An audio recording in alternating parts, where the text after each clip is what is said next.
Coming out of Easter long weekend, it's only fitting to say that the Oilers felt like they laid an egg last Tuesday in Minnesota, but have since bounced back with a pair of 4-0 victories over Nashville and Vegas, as I'm pleased to welcome in Jack Michaels and Bob Stauffer, a pair of voices of the Edmonton Oilers, to the panel presented by Sportsnet. We're on location today in a new show home in the community of the Village at Griesbaugh, the 2022 CHBA award-winning Calliope show home. It features over 2,500 square feet with 10-foot ceilings, custom fireplace, and an incredible executive chef's kitchen. You can tour the home yourself or take the virtual tour located at coventryhomes.ca. Coventry Homes, the preferred builder of the Edmonton Oilers and the 2022 Builder of the Year. So a beautiful home and a big home win for the Oilers on Saturday. Bob, let's talk about the man between the pipes, choosing the right time to get hot this season. That, of course, being Mike Smith. Back-to-back shutouts for number 41. Well, I think we have to be practical here. I mean, I think there were a lot of questions on Mike Smith, certainly as he dealt with injuries. He's a 40-year-old goaltender now in the National Hockey League, and he's picked the right time to play, obviously brilliantly here of late, with an immense amount of confidence. And as a result, teams, because of the puck handling abilities, are forced to maybe play him a little bit differently than they are with Mikko Koskinen right now. Mikko's given the Oilers a lot of good starts this year as well, but this has been Mike Smith's time, and he's run with it. Jack, you talked about the puck handling ability. How about that play in overtime a couple of weeks ago in San Jose? Just an added element that 41 brings to this team.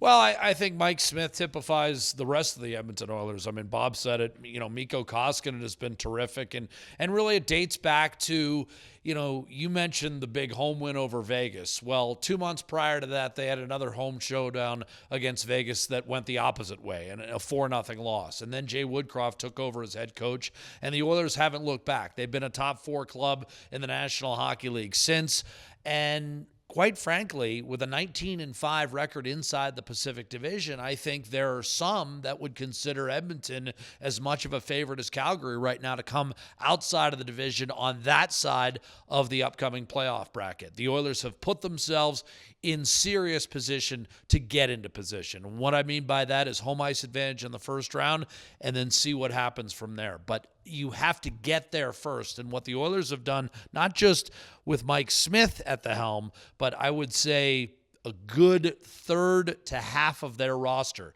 has seriously picked it up in the last couple of months and propelled Edmonton into the position they currently enjoy. And we saw a lot of that, especially with the secondary scoring on Saturday against Vegas, with Russell, CC, Fogle all getting on the board as well. 14-3-2 in their last 19, Jack. And as you would say, down the stretch we go with only 6 games remaining. And we're seeing a little bit of versatility deployed by head coach Jay Woodcroft, going 11-7 in the last 2 days. Maybe talk about that. His ability and his comfortability to kind of deploy 12-6 and 11-7 when he needs to. Well, I think part of it was born out of necessity when he was coaching Edmonton's American Hockey League affiliate in Bakersfield. I mean, Tony, lest we forget, he won a game this year at the American Hockey League level with 9-9.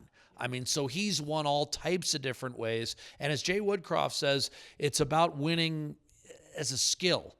You can win different ways, and I think that's what Edmonton has exhibited over the last couple of months, and the Vegas win typifies that. Without a point from Leon Draisaitl or Connor McDavid, they win 4-0, and they pull away late in a period where Vegas should have been desperate, considering right now the Golden Knights are outside the top 8. Instead, it was Edmonton that dominated that third period and turned a 1-0 game into a runaway.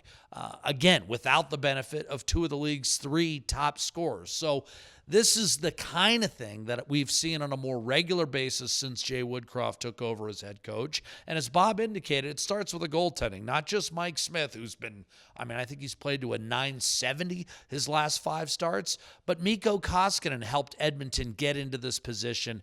And this is what Ken Holland talked about all season long. He wanted to see eventually, when both were healthy at the same time, what Smith and Koskinen could do. He had an inkling that they could do the same kind of thing they did in April and May of 2021.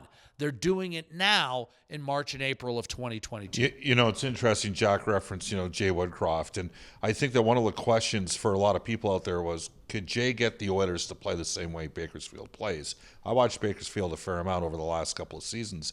And the Oilers they're playing differently. I think what's got fans excited in oil country, and let's make no mistake, Dave Tippett did a good job. Okay, Dave Tippett and Jim Playfair did a good job. The Oilers were a sub-500 team when they took that team over.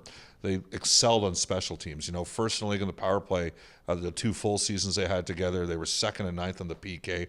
This year the PK dropped off, but they were not a strong 5-on-5 team. Now the Oilers got better personnel, but Edmonton's style of play is more conducive to being the type of team that can go on a 14-3-2 run because they have way better 5-on-5 performance in every metric possible. Jack talked about the top 4 record overall. Well, that's supported by the fact that they are a top 8 team in virtually every 5-on-5 metric. That bodes well for the playoffs. So what we're watching, for me, Jack, is frankly a little bit different. Like, we're watching a more complete, rounded team, granted, and they're getting good goaltending.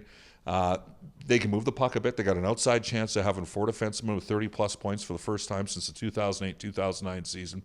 And then they've got a lot of forwards that are contributing. And they've even got some guys on some cold snaps right now that eventually are going to heat up a bit. So there's a lot to sort of admire about what's transpired. And it's led to Jay Woodcroft having a .700 winning percentage as head coach. You've talked about heating up. Connor McDavid and Leon Draisaitl always seemingly heat up and went down the stretch. In March and in April, we're seeing that again this year, but it's a little different because they have a little bit more support, especially in the top 6. When you look at the dynamic of Evander Kane and the impact he's had on this team, just talk about the dynamic that he brings to this table that better equips this Oilers team as they head into the playoffs. Well, he just brings a physical impetus that they don't have, and he wins a lot of puck battles, and so does Puljujärvi. Now, that said, I think it's got to be established the Oilers are in a position right now where they're not getting enough out of the right side. Like Puljujärvi's got like 1 goal in his last 15 games. Yamamoto, who's in the top 6, he hasn't scored in 9 or 10 games. And then further down the lineup, Derek Ryan and Zach Kassian have struggled a bit to contribute offensively as well, though they're not necessarily in the same position as the other guys. But Kane brings it. It's Kane and Hyman. I mean, they didn't have Kane and Hyman last year in the playoffs, and those guys on the left side allow the Oilers to play Nugent Hopkins as third-line center. So, I guess what I'm saying to you is there's still room for this team to grow. Like, eventually, Puljujärvi and Yamamoto are going to chip in something, which is not to say they haven't been good 5-on-5 and haven't done good things, but they're going to score too.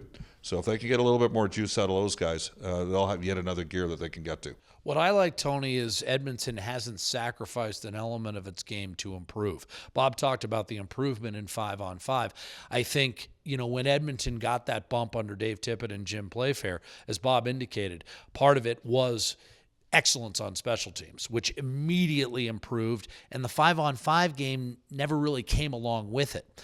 The 5-on-5 game right now is helped Edmonton immensely, but slowly the penalty kill has come around. In fact, over the last dozen games, they've actually outscored the opposition on the opposition's power play. They have more shorthanded goals. And that's what Bob's talking about with the addition of Evander Kane, is not only with Ryan Nugent-Hopkins returning to health, which in fairness, Dave Tippett and Jim Playfair twice they had Nugent-Hopkins out of the lineup for significant stretches this year. Nugent-Hopkins' return combined with Evander Kane's hunger. Kane plays in straight lines, heads for the net, and I think he's added an element of attack mode on that penalty kill where it's not just enough to kill it. Edmonton's been a threat offensively on the kill, and it's turned some games in their favor, particularly over the last month. Over the last month, indeed, again, a pair of 4-0 victories for the Oilers as we head down the stretch. 6 games remaining, including a couple of home games this week as they host the Dallas Stars and the Colorado Avalanche. For Jack Michaels and Bob Stauffer, I'm Tony Brar signing off for the panel presented by Sportsnet.